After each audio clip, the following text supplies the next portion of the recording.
ஓம் சாய்ராம். சாய் அன்பர்களுக்கு என் அன்பு வணக்கங்கள். சாய்பாபாவின் சத்திய வாக்கு. என் பிரியமான பக்தனே, ஆபத்து அப்படிங்கிற நேரத்தில் சாயின்னு என்ன எந்த ஒரு பக்தன் மனதார நினைக்கிறானோ அவனுடன் நான் எப்போதும் இருக்கிறேன். அந்த ஆபத்தில் இருந்து அந்த பக்தனை காப்பாற்றுறதை விட எனக்கு என்ன பெரிய வேலை இருந்துற போது. என்னுடைய பக்தர்கள் தன்னுடைய வாழ்க்கையையே சாயே உங்கள் பாதத்தில் ஒப்படைக்கிறேன்னு சொல்லி பரிபூர்ணமாக சரணாகதி அடையும் போது அவர்களை நான் காக்காமல் என்ன செய்வேன்? என்னுடைய பக்தர்கள் எப்போதும் என் பொறுப்பில் என் கண்காணிப்பில் தான் இருக்கிறீர்கள் அப்படிங்கிறத ஒருபோதும் மறந்துடாதீங்க. என்ன நினைக்கிறவங்களை காப்பாற்ற வேண்டியது என் பொறுப்பு. இது என்னுடைய தலையாய கடமையும் கூட. எந்த ஒரு சூழ்நிலையிலையும் எந்த ஆபத்து வந்தாலும் என் சாய் என்னை காப்பாற்றுவார்னு சொல்லி என் மேலே நீங்கள் செய்கிற பக்தியோட அளவுக்கு அதிகமாக நீங்கள் வைக்கக்கூடிய நம்பிக்கை என்னை ரொம்பவே சந்தோஷப்பட வைக்குது.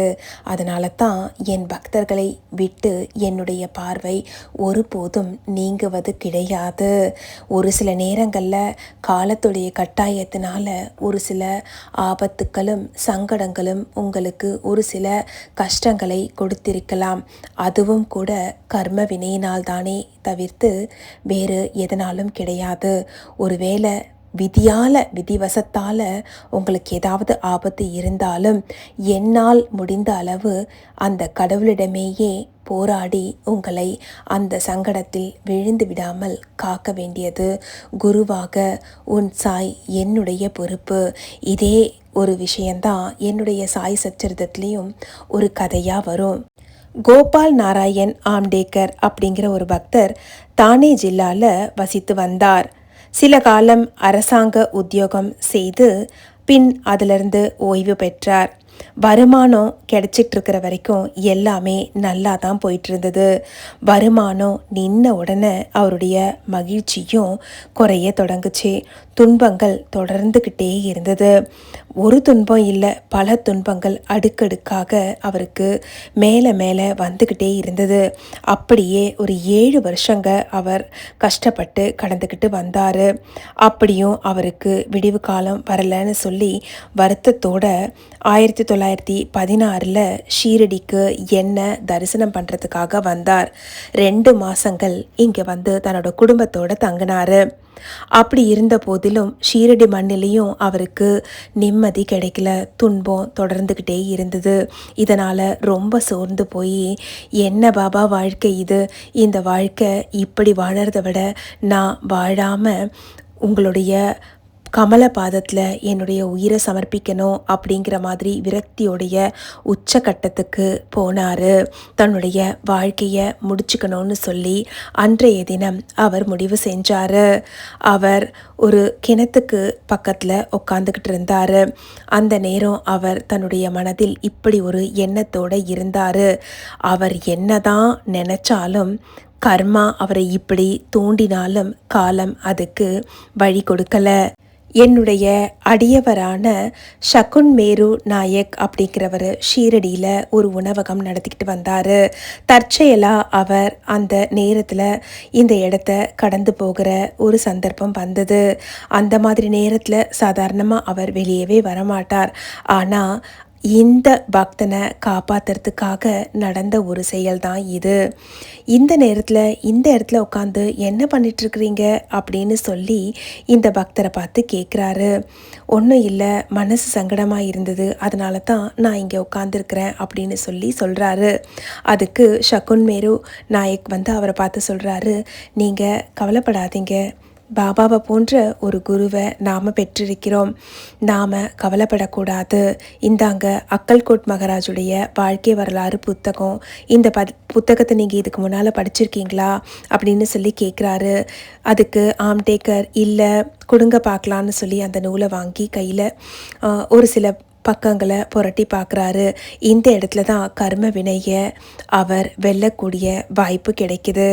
அதிசயத்துக்கு தக்கவாறு அந்த அந்த சரிதத்தில் வரக்கூடிய ஒரு கரெக்டாக அவர் பிரித்த அந்த பக்கத்தில் வரக்கூடிய அத்தியாயம் என்னென்னா, அக்கல்கோட் மகாராஜுடைய பக்தர் ஒருத்தர் துன்பத்துடைய உச்சகட்டத்தில் இருக்கிறாரு. நிராசையுடைய ஒரு பெரிய ஒரு சங்கடமான சூழ்நிலையில் என்னடா இது ஒரு வாழ்க்கை அப்படின்னு சொல்லி இந்த பக்தர் எந்த சூழ்நிலையில் எந்த மனநிலையில் இருக்கிறாரோ அதே மனநிலையில் இருக்கக்கூடிய ஒரு பக்தருடைய கதை அந்த அவர் பிரித்த அந்த பக்கத்தில் வருது.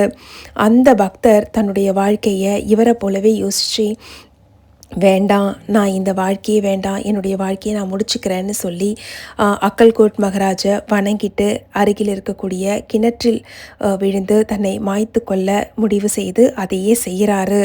அந்த க்ஷணமே அவர் முன் அக்கல்கோட் மகாராஜ் தோன்றி அவரை துரிதமாக வெளியே எடுத்து தன்னுடைய கரங்களால் அவரை தாங்கி எடுத்து அவரை அந்த பக்தரை பார்த்து அக்கல்கோட் மகாராஜ் இந்த மாதிரியாக சொல்கிறாரு, ஏன் இப்படி யோசிக்கிற? துன்பம் எந்த வடிவில் வேணாலும் வரலாம். வியாதியாக வரலாம், கஷ்டமாக வரலாம், கடனாக வரலாம், இல்லை உன்னுடைய மனவேதனையாக எப்படி வேணாலும் வரலாம். ஆனால் அதை அனுபவித்து தீக்கணுமே தவிர்த்து இப்படி தீய கர்மாவை நீ விட்டுட்டு உன்னுடைய உயிரை மாய்த்து கொண்டால் இதிலிருந்து நீ தப்பிச்சிட முடியும்னு நினைக்கிறியா? கண்டிப்பாக இதற்கு தற்கொலை உதவி செய்யாது. இந்த மாதிரியான தன்னைத்தானே மாய்த்து கொள்ளக்கூடிய விஷயம் எந்த மாதிரியான பாதக செயல் தெரியுமா? இப்படி பண்ணக்கூடாது. இனி உன் வாழ்க்கையில் என்ன சங்கடம் வந்தாலும் அதை அனுபவித்து தீர்ப்பேன்னு சொல்லி எனக்கு முன்னால் சங்கல்பம் எடுத்துக்கோ அப்படின்னு சொல்லி அந்த பக்தருக்கு அக்கல்கோட் மகாராஜ் அறிவுரை கூறி அவரை காப்பாற்றி நல்வழியில் அனுப்பி வைப்பார். இந்த ஆச்சரியத்தக்க கதை ஆம்டேகர் கைக்கு வந்து சேருது. இதை படித்த உடனே பாபா தான் இந்த ஷகுன் மேரு நாயக் மூலமாக இந்த புத்தகத்தை என் கைக்கு கிடைக்கும்படி செய்து அக்கல்கோட் மகாராஜ் தன்னுடைய பக்தரை எப்படி துரிதமாக அவர் காப்பாற்றி அவருக்கு பதில் சொன்னார்.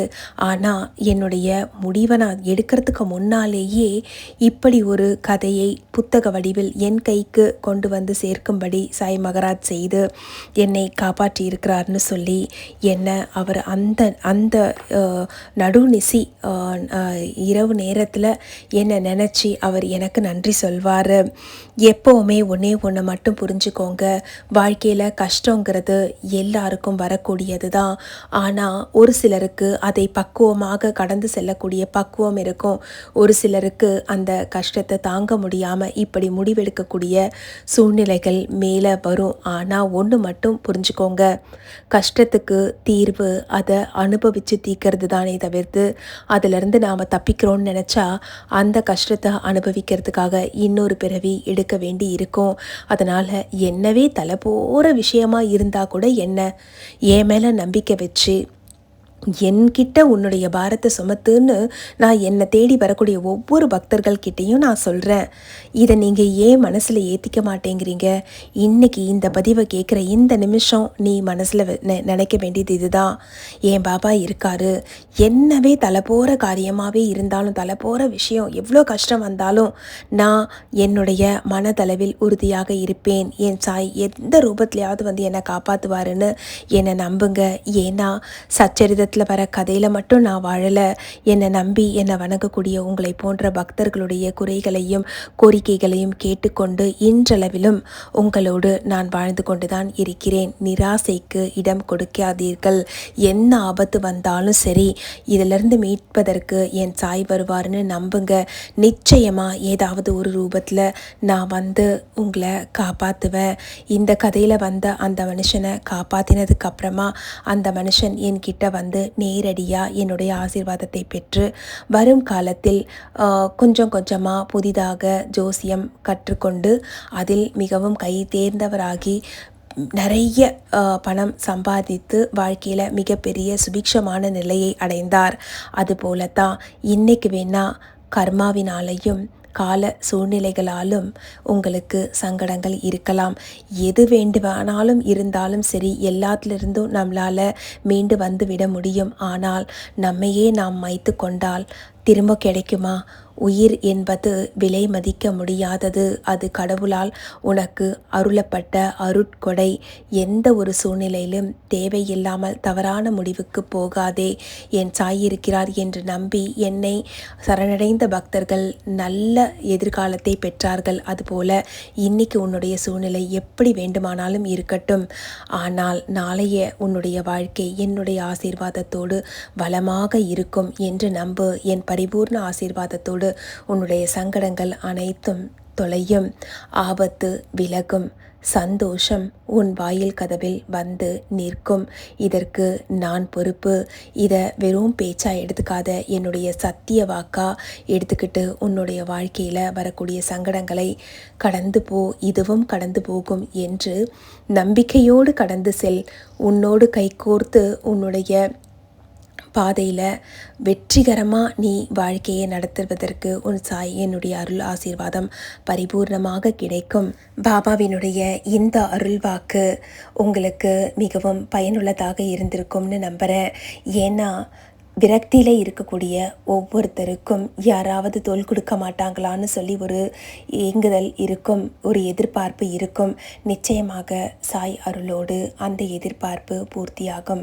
இந்த பதிவு உங்களுக்கு பிடிச்சிருந்ததுன்னா லைக் பண்ணுங்கள். பாபாவை மனசார நம்பி ஓம் சாய்ராம்னு பதிவிடுங்க. இது போன்ற அற்புதமான பாபாவின் அருள் உரைகளை கேட்பதற்கு இணைந்திருங்கள். சாய் சாத்விக் லைஃப் ஸ்டைல் மற்றும் ஒரு அற்புதமான பதிவோடு உங்கள் அனைவரையும் மீண்டும் சந்திக்கிறேன். நன்றி, வணக்கம். ஓம் சாயி, ஸ்ரீ சாயி, ஜெய ஜெய சாயி.